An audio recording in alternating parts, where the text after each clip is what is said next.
السلام عليكم ورحمة الله وبركاته. بسم الله الرحمن الرحيم. الحمد لله رب العالمين، والصلاة والسلام على أشرف الأنبياء والمرسلين نبينا محمد وعلى آله وصحبه أجمعين. أما بعد، فأيها الإخوة والأخوات، ما زلنا مع كلمة التوحيد وشهادة التوحيد، لا إله إلا الله. وقد أخذنا أمس معنى لا إله إلا الله، وهو أنه لا معبود بحق إلا الله سبحانه وتعالى. ونذكر اليوم بعض الأدلة من الكتاب والسنة على هذا المعنى. فأولا قول الله تبارك وتعالى: وإذ قال إبراهيم لأبيه وقومه إنني براء مما تعبدون إلا الذي فطرني فإنه سيهدين. فقد عبر عنها الخليل عليه السلام بمعناها الذي وضعت له ودلت عليه، وهو البراءة من الشرك وإخلاص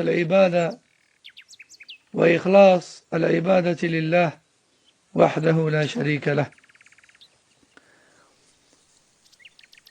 La dernière chose que nous avons vue hier, c'est le sens véritable de cette attestation La ilaha illallah.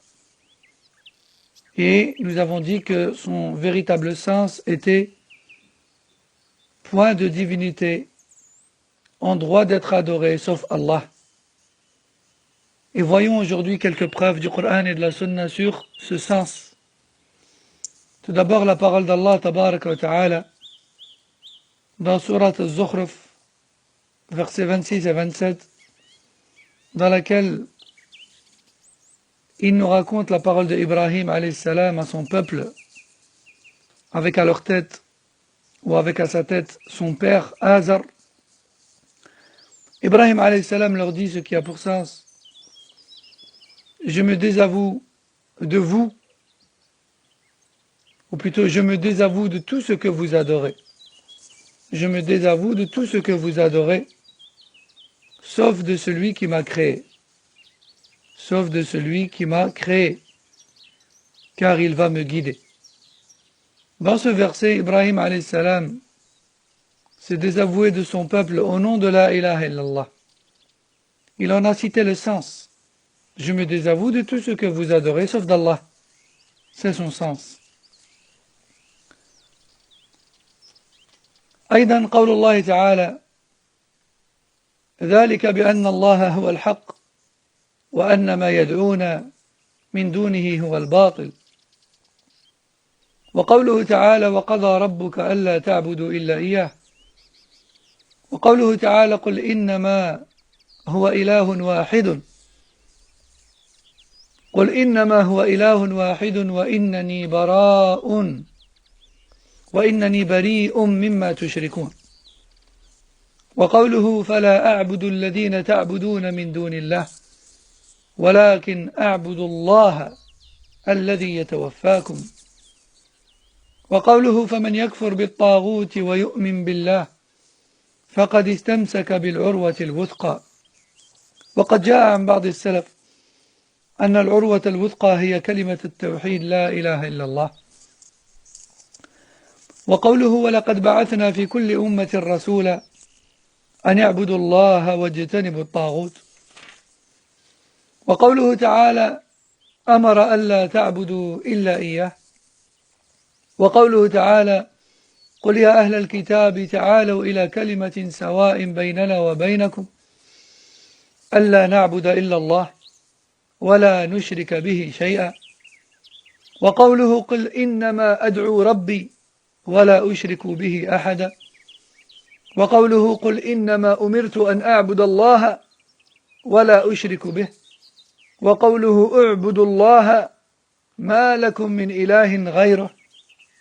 وقوله: والذين اجتنبوا الطاغوت أن يعبدوها وأنابوا إلى الله لهم البشرى فبشر عباد يعني بشر أهل التوحيد بشرهم في الدنيا بالثناء الحسن والتوفيق وفي الآخرة بالنعيم الدائم في الجنة.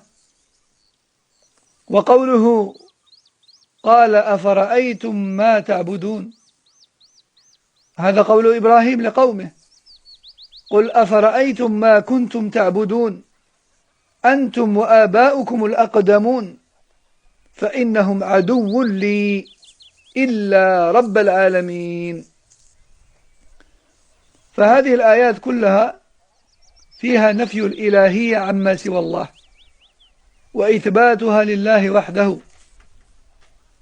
Parmi les preuves, nous avons le verset 62 de Sourate le pèlerinage, qui a pour sens ceci car Allah c'est lui le vrai, c'est lui la vraie divinité.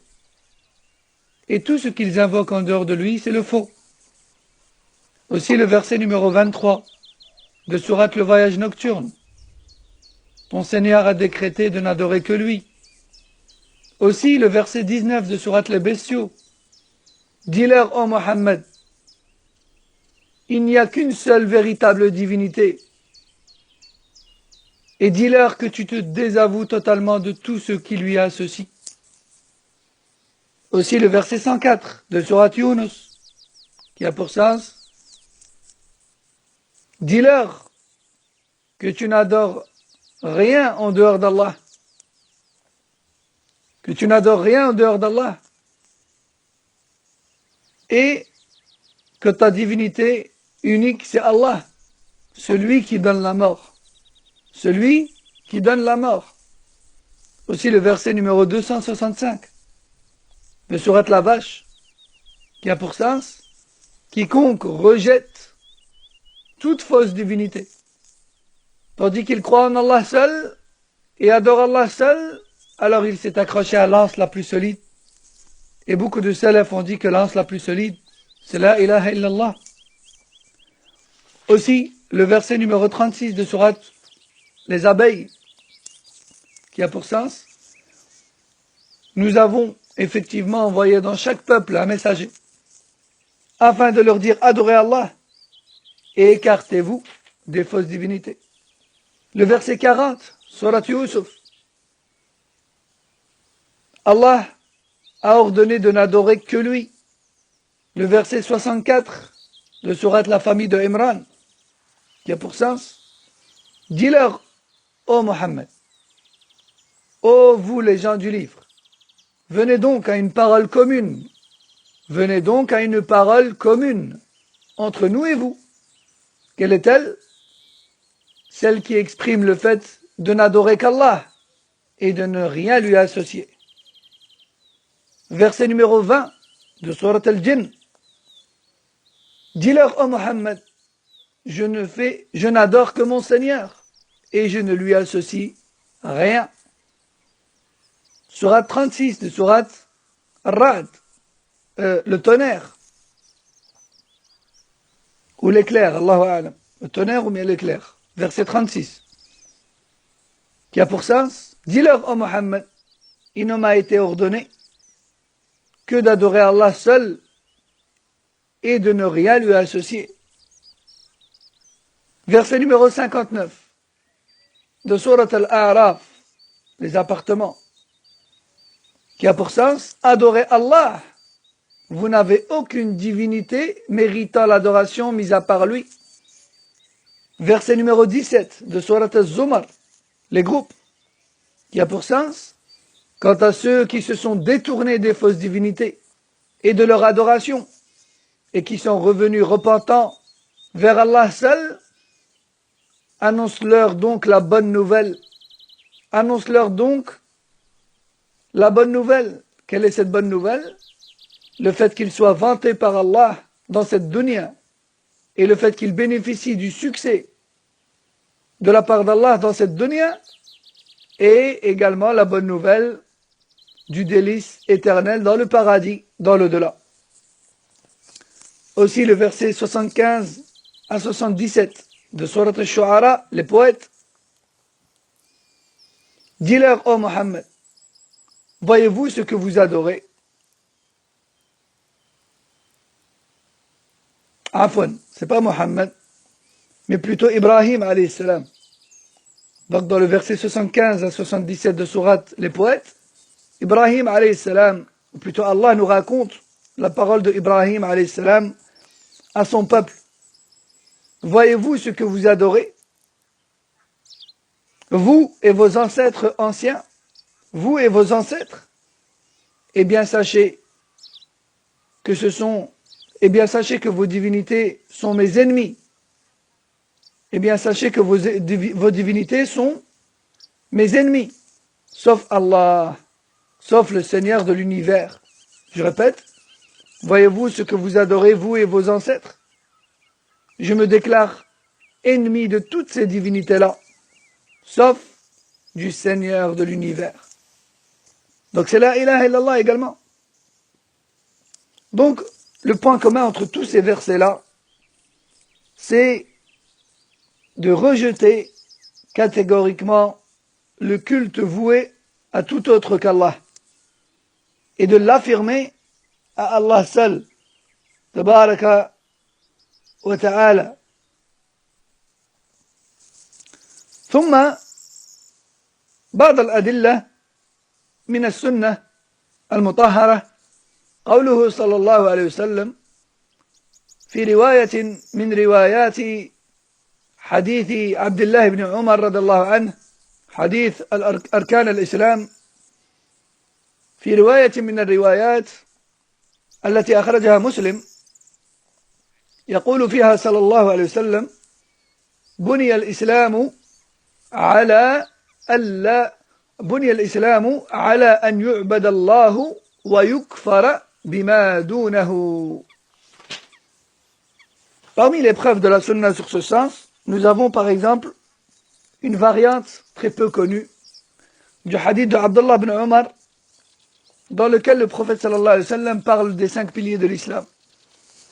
Le hadith, ou plutôt la variante la plus connue, c'est l'islam est bâti sur 5, l'attestation de foi, la prière, etc. Il y a une autre variante qui est beaucoup moins connue et qui est pourtant rapportée dans Sahih Muslim, chapitre de la foi, sous-chapitre les piliers de l'islam, hadith numéro 16. Alors, dans cette variante, le prophète sallallahu alayhi wa sallam a dit l'islam est bâti sur le fait d'adorer Allah et de rejeter tout autre que lui parmi les divinités. أيضا قوله صلى الله عليه وسلم قولوا لا إله إلا الله تفلحوا فهم المشركون أن معنى هذه الكلمة عبادة الله وحده والبراءة من كل معبود سواه والدليل على فهمهم هذا قوله تعالى حكاية لجوابهم أجعل الآلهة إلها واحدا إن هذا لشيء عجاب. وهذا أبو سفيان رضي الله عنه حينما سأله هرقل ماذا يأمركم فأجابه وكان إذ ذاك كافرا بقوله يقول اعبدوا الله وحده ولا تشركوا به شيئا واتركوا ما يقول آباؤكم أخرجه البخاري من حديث ابن عباس. فكان أول شيء بينه في دعوته صلى الله عليه وسلم هو معنى أول شيء دعا إليه وهو شهادة التوحيد.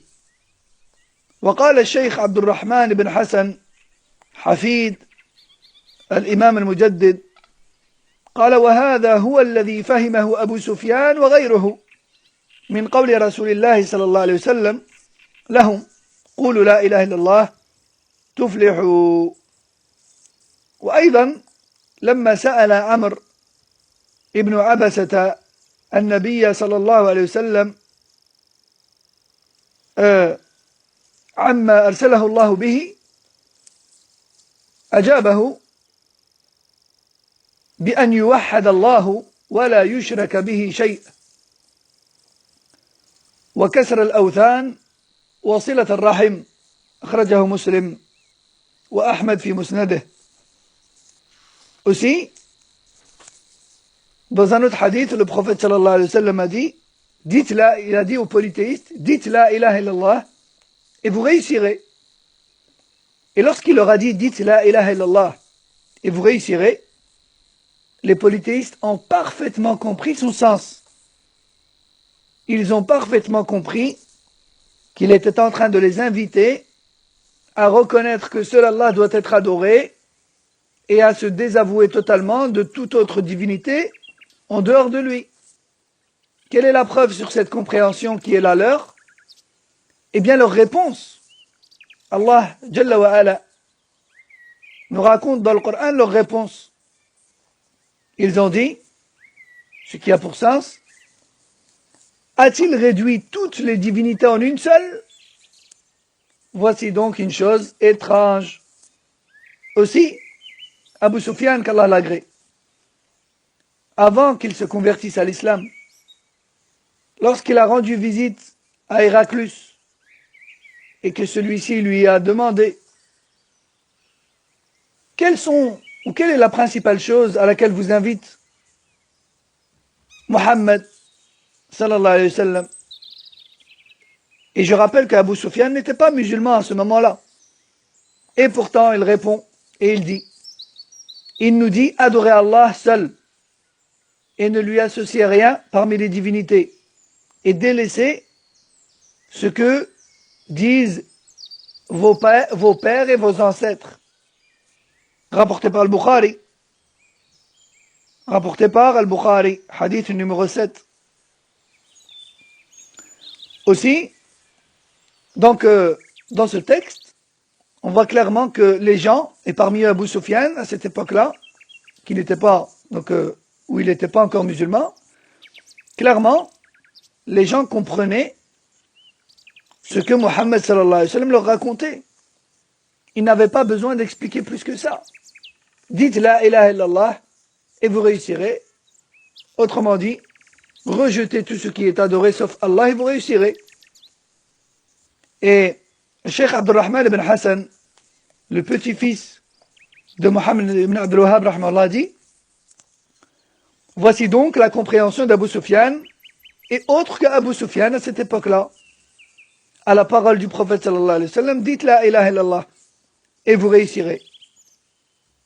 Aussi,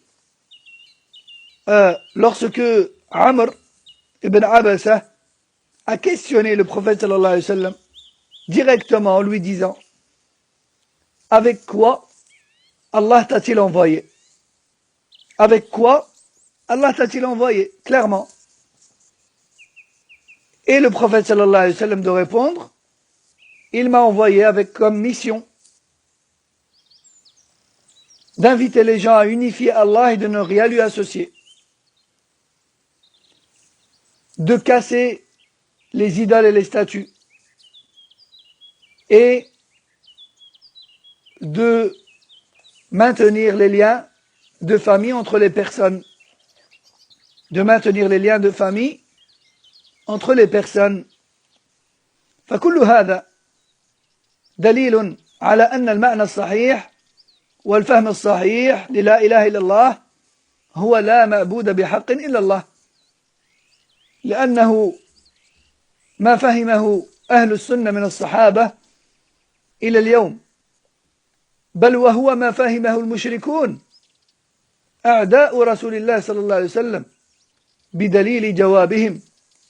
Donc tout cela nous prouve que le véritable sens et que la bonne compréhension de la ilaha illallah, c'est pas de divinité ou aucune divinité ne mérite d'être adorée sauf Allah. Car c'est ce qui a été compris par les gens de la sunna depuis les sahaba jusqu'à aujourd'hui.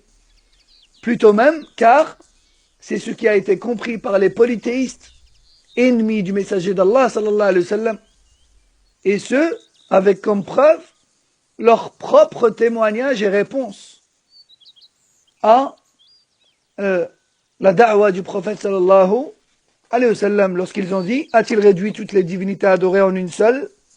Voici donc une chose étrange. ونأتي الآن إلى شروط هذه الشهادة، إلى شروط هذه الشهادة. أيها الإخوة والأخوات، إن كلمة التوحيد كما سبق بيانه ليس المقصود منها كلمة تنطق بها أو تنطق بها الألسنة فحسب، بل هي على خفة لفظها كلمة عظيمة ذات معنى جليل لا يجتني ثمارها إلا من وقرت في قلبه وظهرت في عمله. قال الشيخ عبد الرحمن بن حسن: أما النطق بها من غير معرفة بمعناها ولا يقين ولا عمل بما تقتضيه من نفي الشرك وإخلاص القول والعمل، قول القلب واللسان وعمل القلب والجوارح، فغير نافع بالإجماع. فشهادة التوحيد مقيدة بقيود ثقال لا ينتفع قائلها إلا باستكمالها، ولو كان القول المجرد لها كافيا لانتفع بها المنافقون، فإنهم قد نطقوا بها وأظهروها ومع ذا هم في الدرك الأسفل من النار. Passons maintenant aux conditions de validité de cette attestation de foi. Les conditions pour que cette shahada de la ilaha illallah soit valide, pour qu'elle nous soit profitable, pour qu'elle fasse de nous de véritables musulmans, pour qu'elle nous sauve yawm al-qiyamah, pour qu'elle efface nos péchés, pour qu'elle nous donne accès au paradis, pour que, il y a des conditions. Ce n'est pas une parole qu'il suffit de prononcer avec sa bouche, mais plutôt cette parole a des sens profonds, et seul en profitera, et seul en tirera un intérêt dans cette dunya et dans l'au-delà, celui qui a ancré cette parole dans son cœur et l'a fait paraître à travers ses paroles et ses actes. Le Cheikh Abdurrahman ibn Hassan, rahimahullah, qui est le petit-fils de Cheikh Mohammed ibn Abdul Wahhab, rahimahullah, a dit: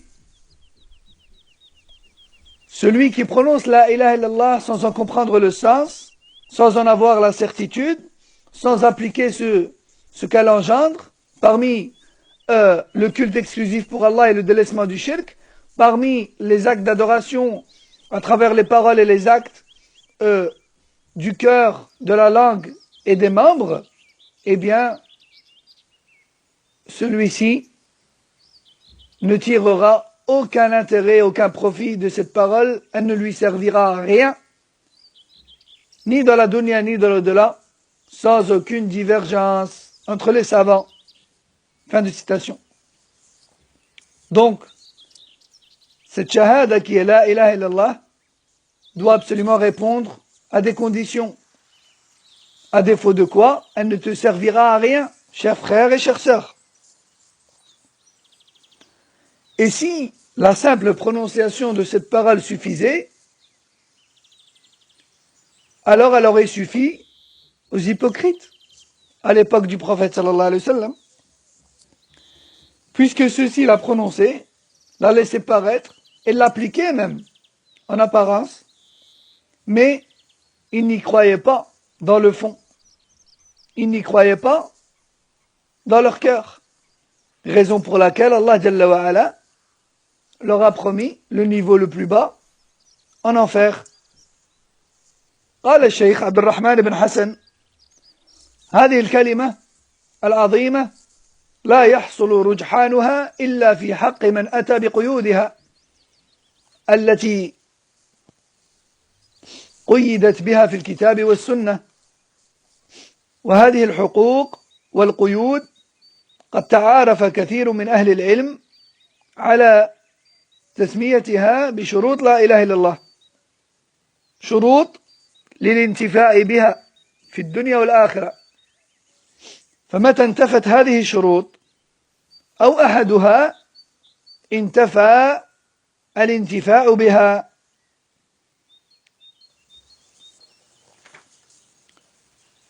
Le Cheikh Abdurrahman ibn Hassan, rahimahullah, nous dit, cette parole qui est la ilaha illallah n'est profitable à la personne qui la prononce que si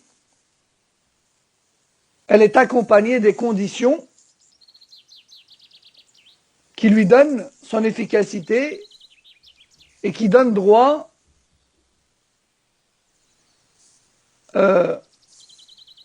à la récompense qui en découle fi dunya wal akhirah. Et ces conditions-là sont tirées du Coran et de la Sunna. Et ces conditions-là sont appelées par les savants shurut la ilaha illallah, les conditions de la ilaha illallah. Mais qu'est-ce que ça veut dire, les conditions de la ilaha illallah? Ça veut dire les conditions qui permettent de tirer profit fi dunya wal akhirah de cette attestation qui est ashhadu an la ilaha illallah. Car ta prononciation ashhadu an la ilaha illallah ne te servira à quelque chose fi dunya wal akhirah que si tu as réuni en toi les conditions de cela.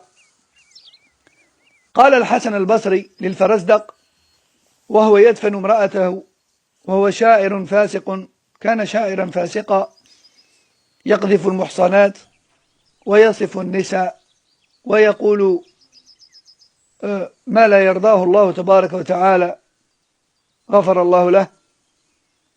يوم أن ماتت زوجته وذهب ليدفنها حضر جنازتها الحسن البصري رحمه الله فقال له، يعني قال الحسن للفرزدق: ماذا أعددت لهذا اليوم؟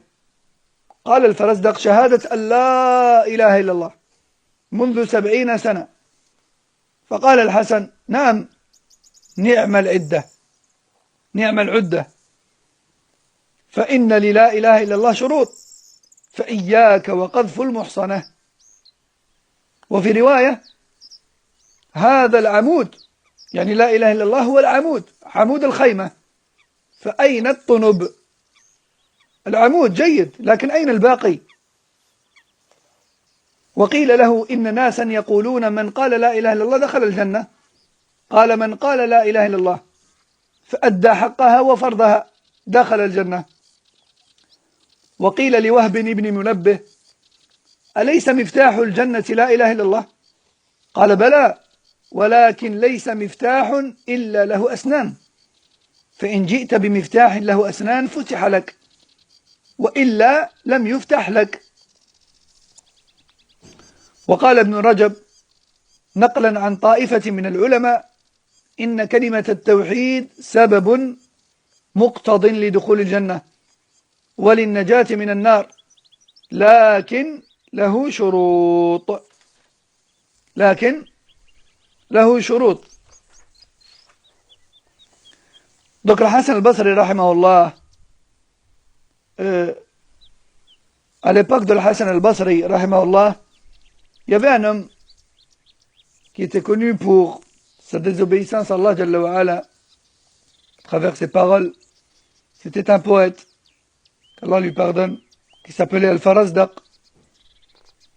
Et le jour où son épouse est décédée, le Hassan al-Basri rahimahullah, a assisté aux funérailles. Et il a profité du moment de l'enterrement pour exhorter le Farazdaq. Farazdaq avait à ce moment-là 70 ans. Le Hassan al-Basri lui a dit: qu'as-tu préparé pour ce jour? Et le Farazdaq de lui répondre: j'atteste que la ilaha illallah depuis 70 ans. Voici ce que j'ai préparé. Et le Hassan al-Basri lui a répondu: quelle bonne provision que celle-là. Mais sache que la ilaha illallah a des conditions pour être valide. Et parmi ces conditions, il y a le fait d'accomplir les obligations et de délaisser les interdits qu'elle engendre. prend garde et cesse de salir les croyantes et de les décrire avec ce qu'elles ne méritent pas. Fin de citation. Et dans une autre version, il lui aurait répondu, très bien, voici donc le mat central de la tente. Où est le reste? Parce que comme vous savez, la tente des Bédouins, alors, à son centre, un genre de piquet, ou de bâton, ou de poteau, que l'on appelle dans le vocabulaire de ce domaine-là, ça s'appelle un mat, donc un mat central, le mat central. Hassan lui a répondu, très bien, la ilaha illallah, c'est ce qui permet de maintenir ta religiosité, c'est bien. Mais où est le reste? Où sont les actions qui sont censées en découler? De la même manière que si tu as le mat central de la tente, c'est bien, mais où est le reste de la tente? Et un jour, on a dit à Al-Hassan al-Basri, il y a des gens qui disent, celui qui dit la ilaha illallah, ça lui suffit, il entrera au paradis. Et Al-Hassan a répondu, celui qui dit la ilaha illallah et qui met en application ce qu'elle engendre, entrera au paradis. C'est ça que ça veut dire. Et un jour, il a été dit à Wahb ibn Munabbih, qu'Allah lui fasse miséricorde, n'est-ce pas que la ilaha illallah, c'est la clé du paradis? Et celui-ci a répondu, bien sûr que oui, mais toute clé a une dentition. Toute clé est taillée. Il ne suffit pas d'avoir une clé vierge. Il faut la tailler, il faut qu'elle ait une dentition. Celui qui a une clé taillée parviendra à ouvrir la porte. Et quiconque n'a pas de clé taillée selon la serrure, entre guillemets, ne parviendra pas à ouvrir la porte. Fin de citation. Et Al-Hafid ibn Rajab al-Hanbali rahimahullah a dit, la ilaha illallah ne permet d'entrer au paradis que si elle est accompagnée de ces conditions de validité. ومعتمد هذه الشروط استقراء نصوص الكتاب والسنة. وهذه الشروط عند التأمل حاصرة لأصول الأعمال القلبية والعملية التي لا قيام للتوحيد إلا بها، وبحسب قيام المؤمن بها وتحقيقه لها يعظم توحيده وإيمانه. فإن المسلمين مع اتفاقهم على الإتيان بشهادة التوحيد متفاوتون في تحقيقها تفاوتا عظيما. قال ابن القيم رحمه الله: ولهذا حرم الله على النار من شهد أن لا إله إلا الله حقيقة الشهادة، ومحال أن يدخل النار من تحقق بحقيقة هذه الشهادة وقام بها، كما قال تعالى: والذين هم بشهاداتهم قائمون، فيكون قائما بشهادته ظاهرا وباطنا قلبا وقالبا. Et on pourrait se demander d'où a-t-on apporté ces conditions? Et la réponse est simple. C'est ce qu'on appelle en arabe al-istiqra. Istiqra, nusus al-Qur'an wa Sunnah. L'istiqra, c'est quoi? C'est les déductions faites à travers la lecture et la relecture et l'analyse des textes du Coran et de la Sunna. À force de lire et d'analyser la parole d'Allah et de son messager, les savants ont fait des déductions et ont établi des règles puisées de la révélation et les ont donc compilées dans des livres afin que cela soit plus facile et plus accessible pour le musulman. Et donc, après avoir lu à répétition et analysé les textes, les savants ont déduit que, ou ont remarqué que, Dans le Coran ou le Sunna, Allah Jalla wa Ala et son messager sallallahu alayhi wa sallam ont cité des conditions pour que l'attestation de foi soit acceptée et valide chez une personne. Et on remarque aussi que ces conditions-là, que l'on va énumérer, contiennent des adorations du cœur, mais également des adorations de la langue, ou encore des adorations, les adorations des membres du corps. Donc en fait, la concrétisation de la ilaha illallah se fait à travers le cœur, mais également les paroles et les actes, comme on va le voir. Ces conditions, certaines d'entre elles résident dans le cœur, tandis que d'autres dans les paroles, et d'autres encore dans les actes du corps, les actes des membres du corps. Et plus tu concrétises chacune de ces conditions, plus ton tawhid et ta foi vont augmenter en niveau. Et moins tu concrétises ces conditions, plus va descendre ton niveau de foi et de tawhid.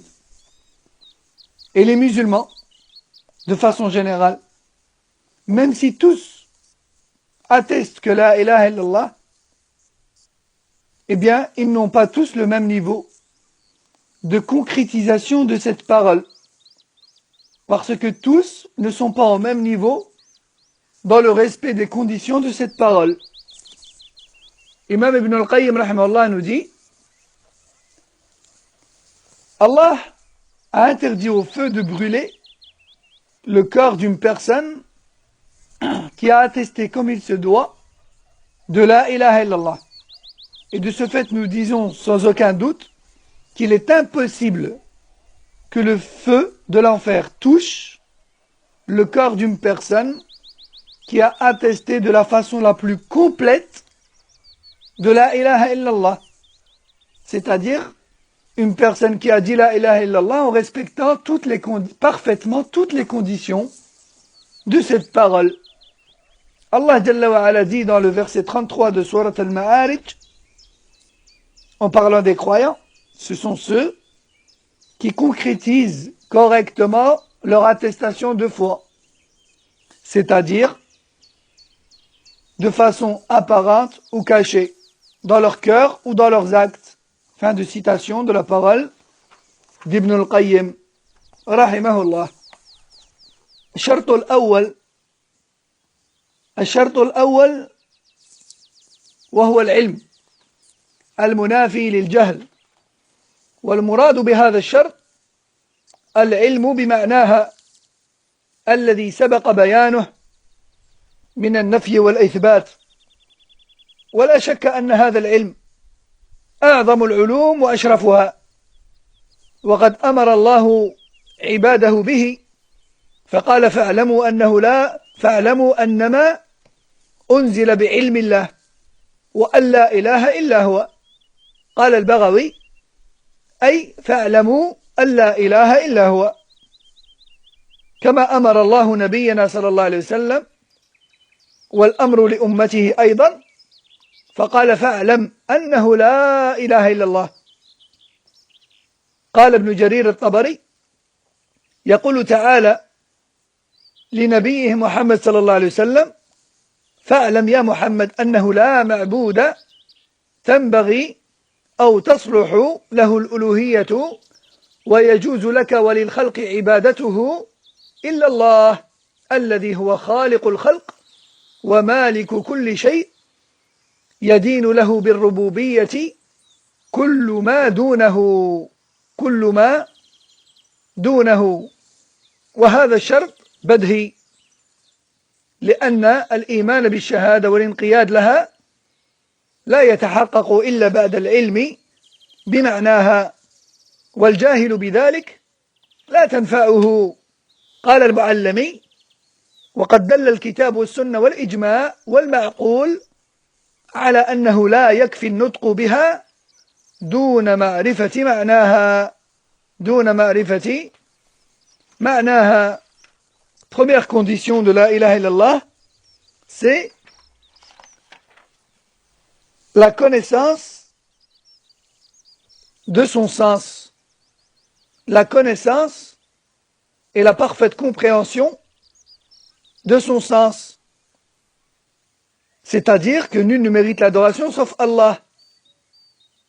Et nul doute sur le fait que cette science, qui est la science de Tawhid, et la science de tout ce qui découle de la ilaha illallah, c'est la meilleure des sciences, la plus grande des sciences, la plus noble des sciences. D'ailleurs, Allah subhanahu wa ta'ala nous a ordonné d'apprendre cette science. Verset 14 de Sourate Hud, qui a pour sens, sachez donc qu'il n'y a de divinité en droit d'être adoré sauf lui. Sauf lui. Et Allah subhanahu wa ta'ala a ordonné à Muhammad sallallahu alayhi wa sallam de savoir et d'apprendre cette science. Et lorsqu'Allah ordonne à Muhammad sallallahu alayhi wa sallam, il ordonne en même temps à la communauté de Muhammad sallallahu alayhi wa sallam. Il a dit, tabaraka wa ta'ala, dans Surat Muhammad, verset 19, sache donc qu'il n'y a pas de divinité qui mérite l'adoration sauf Allah. Imam al-Tabari nous dit, ce verset veut dire, sache, ô Muhammad, qu'il n'y a aucun adoré parmi les adorés existants qui mérite cela, sauf Allah. Car seul Allah est le créateur de toutes choses et le détenteur de toutes choses. Et toute chose et toute créature est déjà soumise à lui, car il est son Seigneur et son pourvoyeur de subsistance, subhanahu wa ta'ala. Puisque donc elle est déjà soumise à lui, dépendante de lui dans toute chose, de par son statut de créature, eh bien, ces créatures doivent également lui vouer un culte exclusif, tabaraka wa ta'ala. Et cette condition qui est la compréhension de la ilaha illallah, elle est évidente, car on ne peut témoigner d'une chose que si on l'a comprise, que si on en a conscience. Et on ne peut accepter de nous un témoignage que si nous sommes conscients de ce sur quoi nous témoignons, que si nous témoignons en connaissance de cause. L'imam al-Muallimi, rahimahullah, a dit, le Coran et la Sunna ainsi que le consensus, ainsi que la raison saine, tous prouvent que celui qui prononce la ilaha illallah sans en connaître le sens, elle ne lui est d'aucun intérêt. Fin de citation. الشرط الثاني اليقين المنافي للشك. واليقين هو العلم الراسخ في القلب الثابت فيه بحيث لا يكون عرضة للريب والشك والموانع ولا يوصف به إلا من اطمأن قلبه علما وعملا. فهو إذن أعلى درجات التصديق. اليقين هو أعلى درجات التصديق. والمقصود بهذا الشرط وهو اليقين أن يوقن القائل بمعناها يقينا يزول معه الشك والريب. قال الشيخ حافظ الحكمي الإيمان لا يغني فيه إلا علم اليقين لا علم الظن، لا علم الظن، فكيف إذا دخله الشك؟ وقال ابن عبد الهادي فإن من شروط كلمة الإخلاص التصديق بذلك وتحقيقه بالقلب، وإلا فهو منافق. وقد قال تعالى إنما المؤمنون الذين آمنوا بالله ورسوله ثم لم يرتابوا. فدلت الآية على أن الشك إذا تعلق بأصل الإيمان فإنه يتنافى مع هذا الإيمان، وعليه فلا إيمان لمن قالها شاكا ولو قالها بعدد الأنفاس ولو صرخ بها حتى يسمع أو حتى يسمع جميع الناس. وقد قال صلى الله عليه وسلم: أشهد أن لا إله إلا الله وأني رسول الله لا يلقى الله بهما عبد غير شاك فيهما إلا دخل الجنة. Deuxième condition.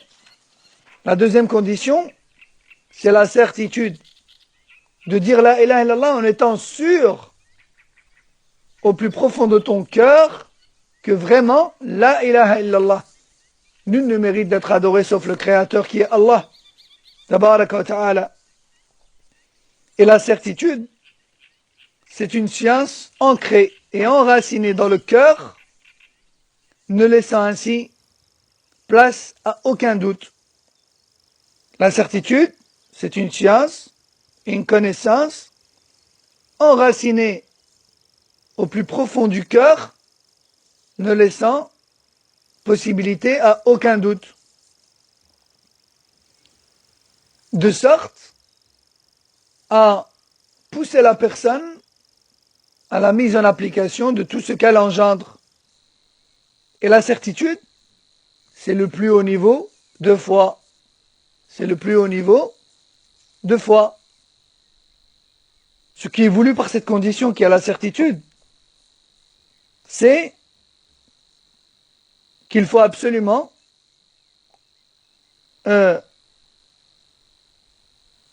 en avoir, et qu'il faut absolument être sûr de son sens lors de sa prononciation et s'assurer de l'absence d'un quelconque doute sur le mérite exclusif de l'adoration à Allah tabaraka wa ta'ala.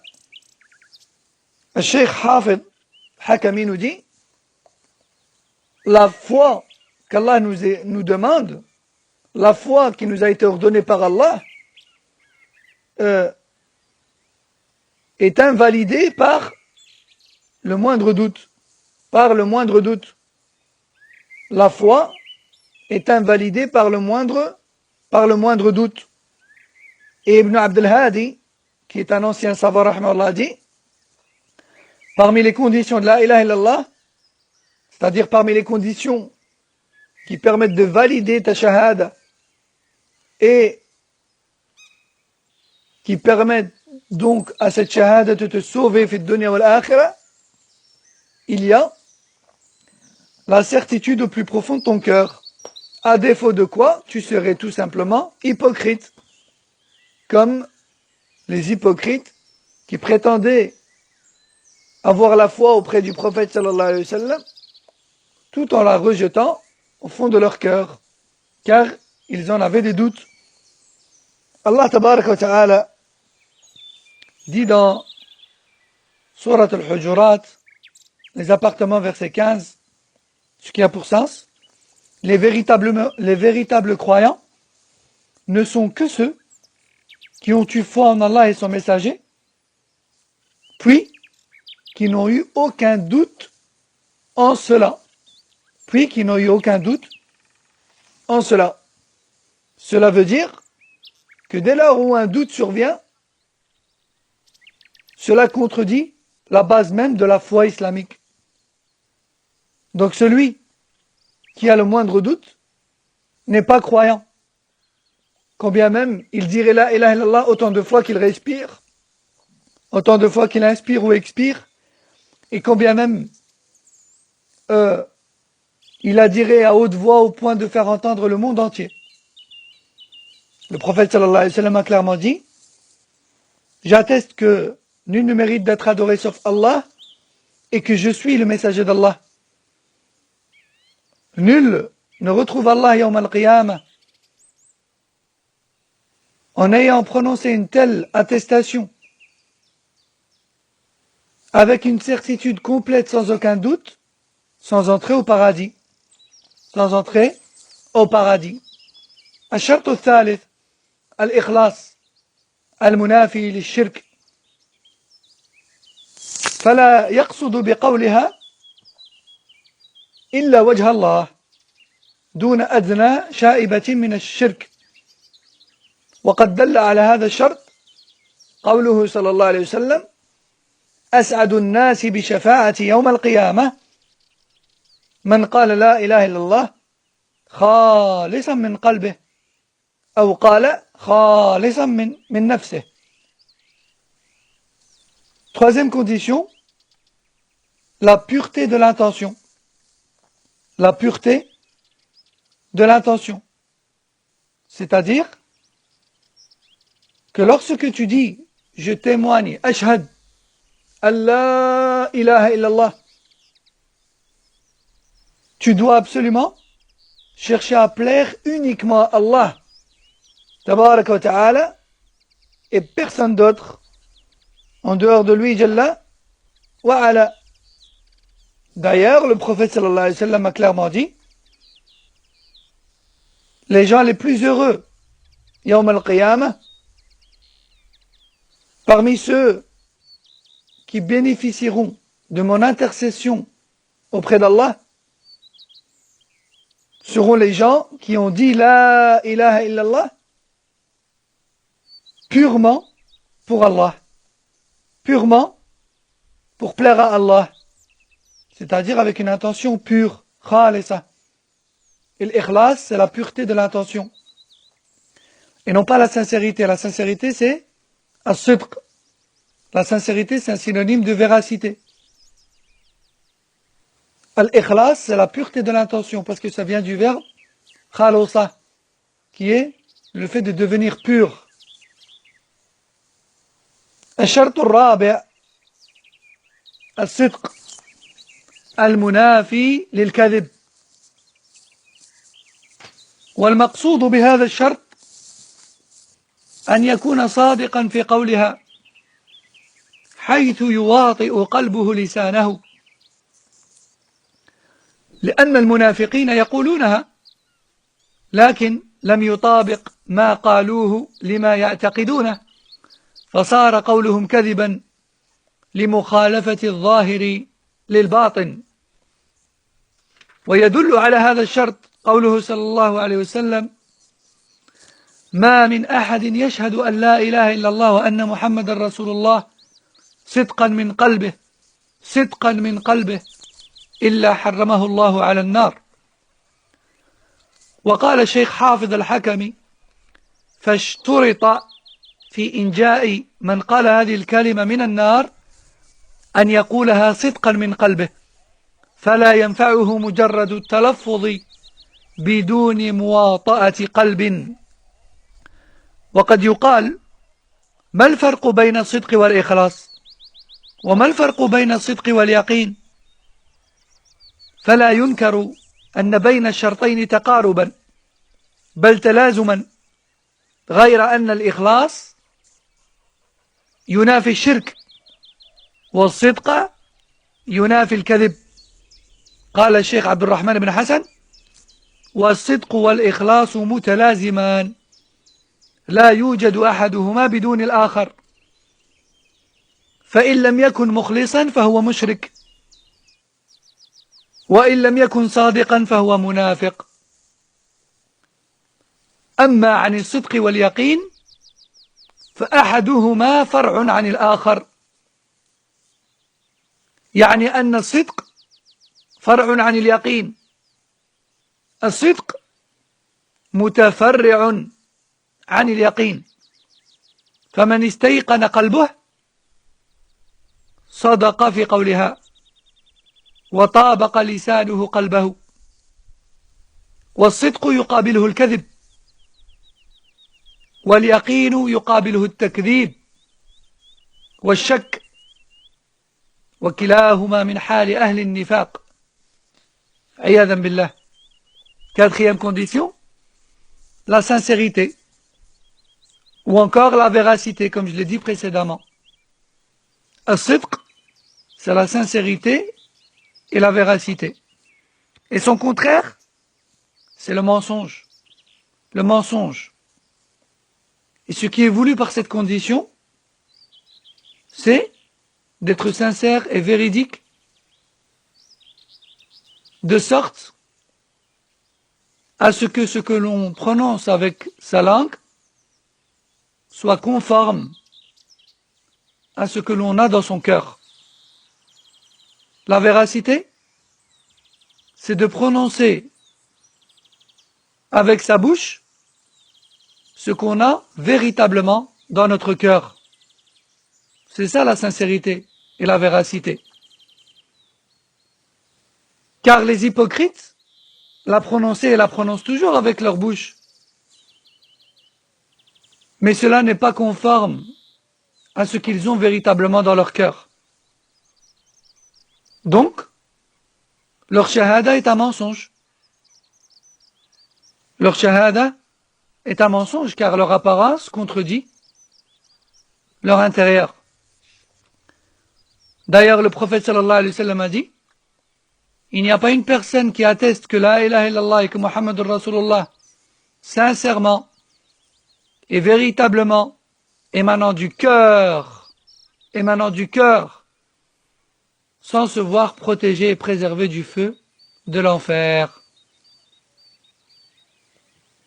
Et Hafid al-Hakami a dit, il est donc une condition pour être préservé du feu par la cause de la ilaha illallah, d'être véridique et sincère, de sorte à prononcer avec sa langue ce qui se trouve véritablement dans son cœur.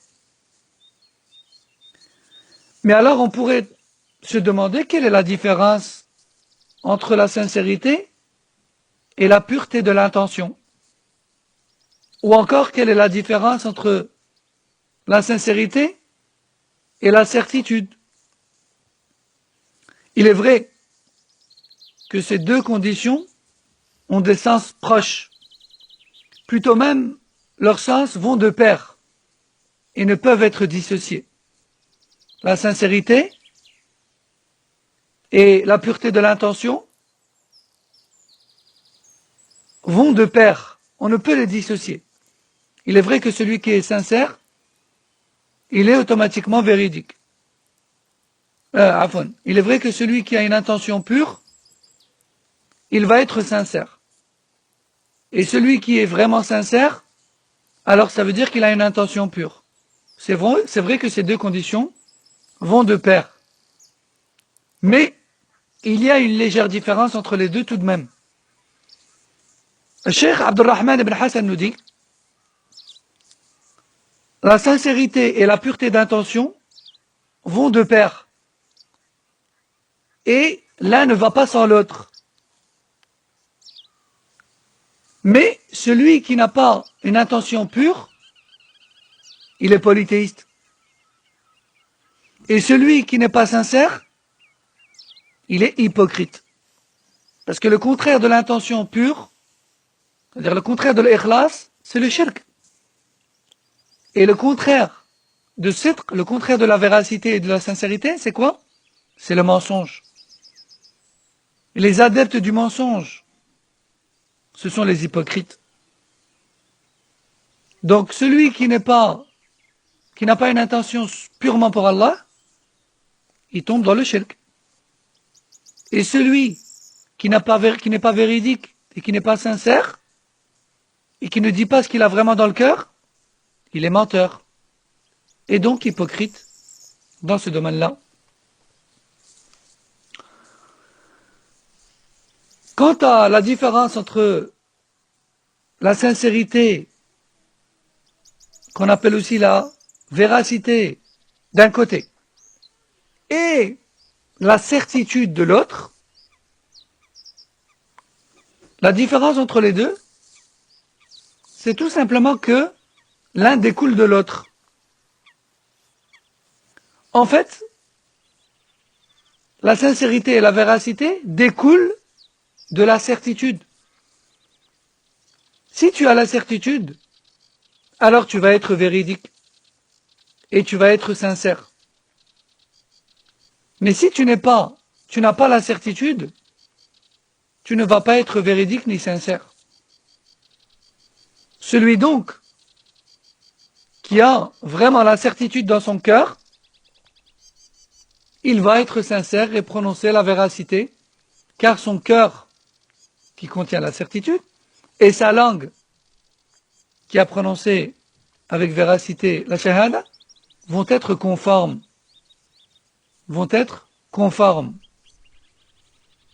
Et le contraire de la sincérité et de la véracité, c'est le mensonge.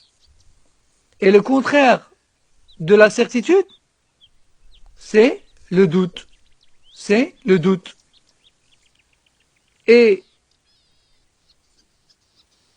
le mensonge et le doute, ce sont les caractéristiques des hypocrites. Donc en fait, pour comprendre la différence entre ces conditions-là, même si elles ont l'air de se ressembler, il suffit de se rappeler de leur contraire. C'est vrai que la véracité et la pureté de l'intention et la certitude ont l'air de se ressembler. Mais il suffit de se demander quels sont leurs contraires. Le contraire de la pureté de l'intention, c'est le shirk. Le contraire de la sincérité et de la véracité, c'est le mensonge. Et le contraire de la certitude, c'est le doute. الشرط الخامس هو المحبة المنافية لعدمها. المحبة المنافية لعدمها. والمقصود بهذا الشرط محبة ما دلت عليه من الإخلاص لله ونبذ الشرك. وأصل هذه المحبة وأساسها محبة الله ومحبة رسوله صلى الله عليه وسلم. فمن لا محبة له لا توحيد له ولا إسلام البتة. قال تعالى: ومن الناس من يتخذ من دون الله أندادا يحبونهم كحب الله والذين آمنوا أشد حبا لله. هذا فيما يخص محبة الله. وأما محبة نبيه صلى الله عليه وسلم فقد قال عليه الصلاة والسلام: لا يؤمن أحدكم حتى أكون أحب إليه من والده وولده والناس أجمعين. ومن أحب الله ورسوله أحب دين الله وما جاء به رسوله صلى الله عليه وسلم ولا بد. ويتفرع عن هذه المحبة محبة المؤمنين والولاء لهم وبغض الكافرين والبراءة منهم. ومن شواهد هذا في كتاب الله عز وجل قول تعالى: قد كانت لكم أسوة حسنة في إبراهيم والذين معه إذ قالوا لقومهم إنا براء منكم ومما تعبدون من دون الله كفرنا بكم وبدا بيننا وبينكم العداوة والبغضاء وهي عكس المحبة. وبدا بيننا وبينكم العداوة والبغضاء أبدا حتى تؤمنوا بالله وحده. Cinquième condition, et on arrive tout doucement à la fin, c'est l'amour. L'amour de cette parole. L'amour de cette parole. Et de ce que veut dire cette parole. Et de ce que engendre cette parole. C'est-à-dire l'amour d'Allah et de son adoration. Et le fait de détester et de déplorer toute autre divinité qu'Allah et l'adoration et le culte voué à tout autre qu'Allah. C'est ça la cinquième condition, l'amour d'Allah et de son adoration seule, et le fait de détester et de déplorer toutes les autres divinités et le culte qui leur est voué. Et ce qui est à la base même de cet amour, c'est l'amour d'Allah, puis l'amour de son messager sallallahu alayhi wa sallam. Car celui qui n'aime pas Allah et son messager sallallahu alayhi wa sallam ne peut pas être monothéiste. Il n'a pas de tawhid et il n'a pas d'islam. Il n'a pas de tawhid et il n'a pas d'islam. Allah a dit dans Sourate Al-Baqarah, verset 165, ce qui a pour sens: il y a parmi les gens des personnes qui se sont désignés des divinités et des égaux à Allah en les aimant comme on aime Allah. Tandis que les véritables croyants n'aiment avec le plus grand amour que l'on peut avoir que Allah. Que Allah. Ça, c'est par rapport à l'amour d'Allah. Quant à l'amour du prophète sallallahu alayhi wa sallam, eh bien celui-ci nous a clairement dit: nul d'entre vous n'est véritablement croyant jusqu'à ce que je sois plus aimé à lui que ses parents et ses enfants et tous les gens. Et dans une autre version du hadith, et que sa propre personne. Celui donc qui aime Allah et son messager aimera systématiquement la religion d'Allah et de son messager, ainsi que toutes les prescriptions d'Allah qui nous ont été transmises par son messager, sallallahu alayhi wa sallam. Et découle de l'amour de la ilaha illallah l'amour des croyants et l'alliance aux croyants, mais également le fait de détester les kuffars pour ce qu'ils ont en eux comme mécréance et le désaveu de leur mécréance. Toujours entre parenthèses, cela ne veut pas dire que l'on doit faire preuve d'injustice envers eux dans notre comportement. Mais on doit clairement détester ce qu'ils ont pour fausse croyance ou acte de polythéisme. Et on doit même être honnête envers eux en leur exprimant cela. Et en leur disant que cela ne nous empêche pas d'être honnête envers eux et de nous comporter correctement envers eux. Tout en déplorant leur statut de polythéiste et leurs croyances et leurs actes polythéistes. Et Allah Jalla wa Ala nous dit dans Sourate Al-Mumtahina verset 4, ce qui a pour sens: vous avez certes un bon exemple à suivre en la personne d'Abraham, Ibrahim. Et d'ailleurs, les Yahoud, les Nasara et beaucoup d'autres gens se réclament d'Abraham, car les Écritures sont remplies des histoires d'Ibrahim alayhi salam. Allah nous dit concernant Ibrahim, ce grand homme, ce leader à lui seul, cette communauté à lui seul, cet exemple à suivre, alayhi salam, Allah nous dit le concernant: vous avez un bon exemple à suivre en la personne d'Ibrahim, ainsi que ses apôtres, lorsqu'ils ont déclaré leur désaveu à leur peuple en leur disant: nous nous désavouons totalement de tout ce que vous adorez en dehors d'Allah. Nous vous déclarons notre négation de tout cela, vis-à-vis de tout cela. Et entre nous, s'est dressée une froideur, et entre nous s'est effacée toute alliance religieuse, et s'est installée une haine vis-à-vis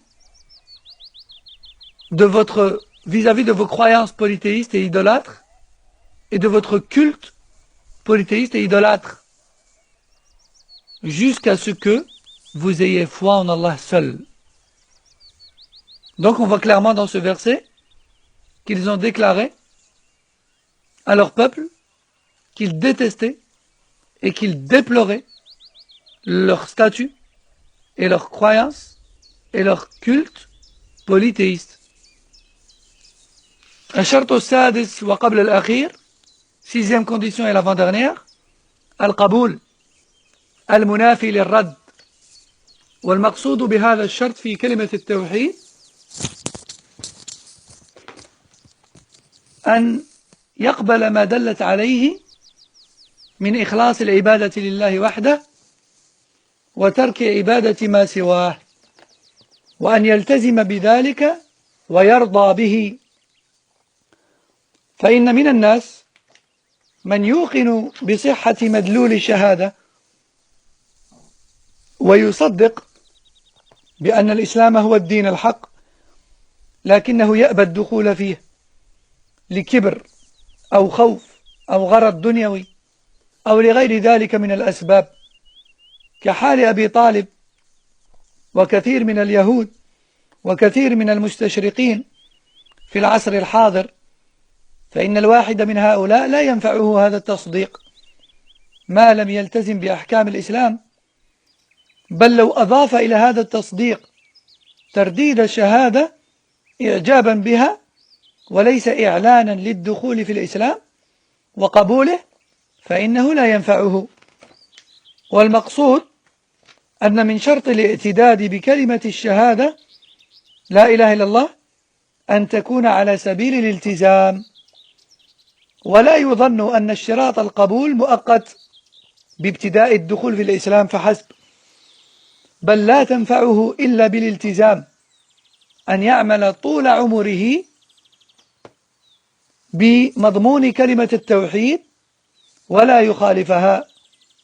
وقبول كلمة التوحيد يقتضي بالضرورة أن يقبل الإسلام كله أخبارا وأحكاما، فيقابل أخبار القرآن والسنة بالتصديق، فلو رد منها حرفا واحدا فلم يقبله فقد انتقض شرط القبول، فانتقضت شهادة التوحيد في حقه.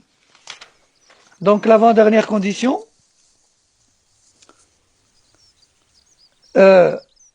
l'acceptation de cette attestation et de tout ce qu'elle engendre. L'acceptation de la ilaha illallah et de ce qu'elle signifie et de tout ce qu'elle engendre. C'est-à-dire l'acceptation du droit exclusif à l'adoration d'Allah et de l'obligation du rejet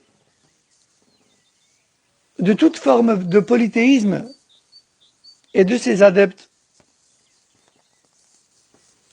Beaucoup de gens ont la certitude que l'islam est la religion de vérité et acceptent cette véracité. Et ils disent, nous sommes convaincus que l'islam est religion de vérité, mais ils n'acceptent pas véritablement tout ce que cet islam engendre, soit parce qu'ils sont orgueilleux, par orgueil, ou encore par peur de la suite, ou encore parce qu'ils vont perdre des intérêts dans cette dunya, ou autre que cela parmi les causes. Comme Abu Talib, par exemple, qui ne voulait pas perdre le respect de son peuple et son statut au sein de celui-ci. Ou comme c'est le cas de beaucoup de Yahoud, qui connaissent la vérité. Comme c'est également le cas de beaucoup de mustashriqin à notre époque. C'est qui le mustashriqin? Ce sont des non-musulmans qui ont fait des recherches en profondeur dans la religion de l'islam et qui ont découvert sa véracité, mais qui ne l'ont pas pour autant embrassé. Eh bien, la connaissance de la véracité de l'islam chez tous ces gens ne leur sert à rien et ne leur est d'aucun intérêt, ni dans la dunya ni dans l'akhira. Pourquoi? Car ils ne l'ont pas accepté au point de l'appliquer, que cela soit sur le plan de la croyance ou du culte. Combien même ils iraient jusqu'à dire « Ashhadu an la ilaha illallah » et de le répéter autant de fois qu'ils veulent, par fascinance et par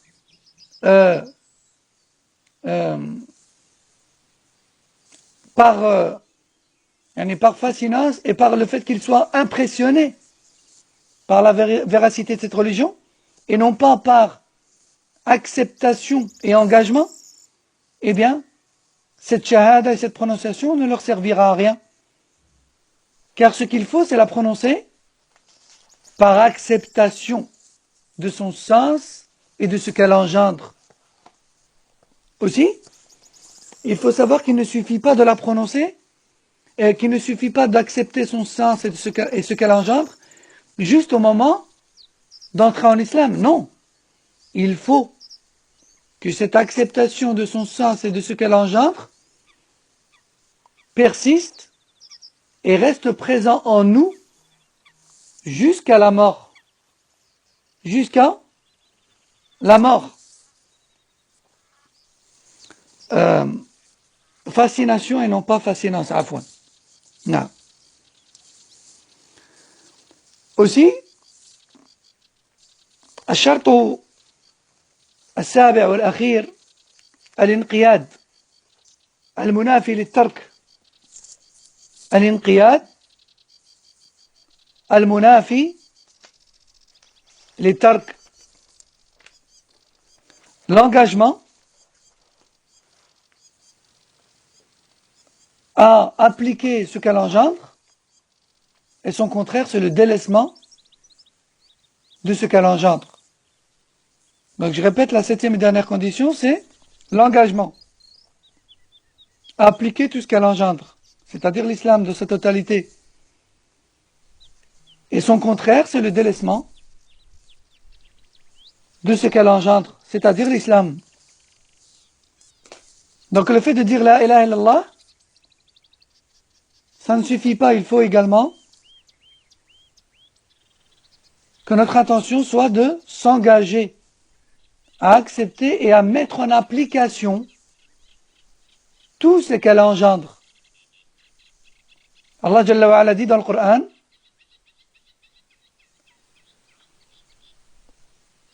أفتؤمنون ببعض الكتاب وتكفرون ببعض فما جزاء من يفعل ذلك إلا خزي في الحياة الدنيا ويوم القيامة يردون إلى أشد العذاب وما الله بغافل عما تعملون. Croyez-vous en une partie ou acceptez-vous une partie du message ou du livre et vous rejetez le reste? La rétribution de celui qui fait cela,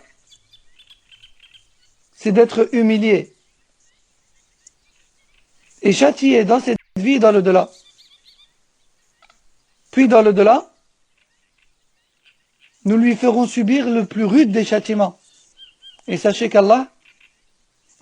ce que vous faites ne passe pas inaperçu auprès d'Allah. Et sachez que rien de ce que vous faites ne passe inaperçu auprès d'Allah. Donc la septième et dernière condition que l'on citera aujourd'hui, Inch'Allah, c'est l'engagement à appliquer tout ce qu'elle engendre, c'est-à-dire l'islam dans sa totalité. Celui donc qui prononce la ilaha illallah, mais qui n'adore pas Allah seul, et qui ne met pas en application tout ce qui le concerne parmi la législation d'Allah, soit parce que il se gonfle d'orgueil, soit par orgueil ou autre, eh bien celui-là n'est pas musulman. Car celui-là a rejoint Iblis dans sa manière de faire. Il y a parmi les gens des personnes qui disent la ilaha illallah et qui en connaissent le sens correct, mais qui ne mettent pas en application tout ce qu'elle engendre. Voire même pire que cela, qui rejettent certaines choses que la ilaha illallah engendre. Comme par exemple l'alliance et le désaveu vis-à-vis du polythéisme et des polythéistes. Ou encore la mise en application des prescriptions de l'islam. Et il y a beaucoup de gens dans ce cas. Et ceux et celles qui disent la ilaha illallah, puis qui refusent de s'engager et de mettre en application ce que cette parole engendre, et qui s'en détournent, eh bien ce sont ceux sur qui Allah tabaraka wa ta'ala dit dans le Coran وَيَقُولُونَ آمَنَّا بِاللَّهِ وَبِالرَّسُولِ ثُمَّ يَتَوَلَّى فَرِيقٌ مِّنْهُمْ مِنْ بَعْدِ ذَلِكَ وَمَا أُولَئِكَ بِالْمُؤْمِنِينَ. Allah Jalla wa Ala dit dans le verset 47 de Sourate La Lumière, qui a pour sens, ils disent, nous croyons en Allah et en messager, et nous nous engageons à leur obéir. Puis après cela, ils se détournent. Puis après cela, une partie d'entre eux se détourne.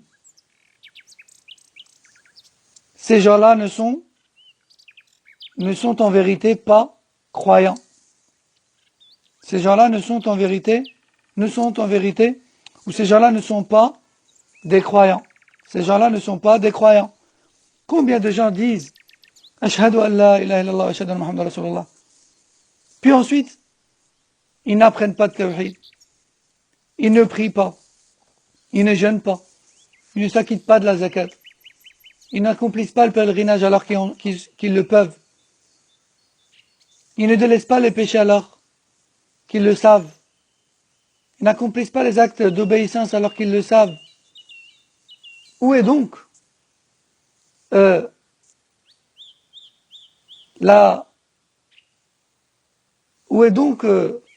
où sont donc les dents de la clé? À quoi leur sert cette clé brute, cette clé vierge qui n'a pas été taillée par les actes, par l'application? Cette parole qui est semblable, donc, comme on a dit tout à l'heure,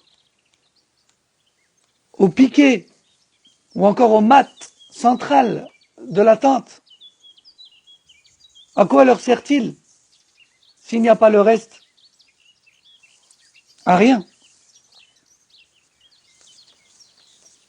والخلاصة أن الانقياد بالعمل بشرع الله في الجملة من شروط الانتفاع بكلمة التوحيد ولا يتنافى مع هذا مع حصول التقصير بترك بعض الواجبات وإنما الحديث يتعلق بالترك الكامل.